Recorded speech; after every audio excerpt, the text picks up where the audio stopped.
It's hit the Great Smoky Mountains National Park today and hit it pretty hard. Clingman's dome felt wind gusts of more than 50 miles an hour. About an inch of rain fell throughout the park as well. For some who evacuated from the Carolinas to escape the storm, the rain and wind isn't a welcome sight here in East Tennessee. 10 News reporter Mark Salinger shows us how the park prepared for the weather.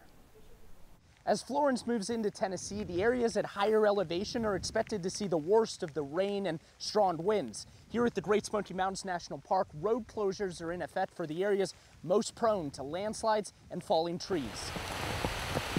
After days of waiting for Florence to arrive, what's left of the hurricane is finally here. Your first thought is just survival. Christina Turner and her family piled what they could into their car 5 days ago and fled from Jacksonville, North Carolina. The storm followed them to Tennessee. I feel like I'm been spied on by the hurricane. With a trunk full of food and warm clothes, they take shelter in Sevier County, not knowing what they'll have when they return home. Maybe going back to not even having a home. I think that's my biggest fear. Heavy rains caused severe flooding in their North Carolina neighborhood. From the pictures they've seen so far, all they can do is hope for the best. It's a disaster. For young Jacob, it's his friends who didn't evacuate who are on his mind. Some of my friends say that they're going to be staying at their houses, and I just pray for them that they'll be safe. Almost all the roads around the Great Smoky Mountains National Park were closed Sunday. The power of the storm won't be known until crews can go and assess the damage when the rain and wind die down. On Clingman's dome Sunday, sustained winds of 25 miles an hour shook the mountainside.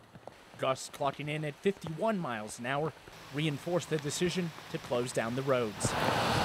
Today, the beauty of the Smokies was hidden by rain and fog. It's definitely going to affect everyone's life. Still, the mountains provide refuge. All of us are anxious to return home. A temporary home away from home.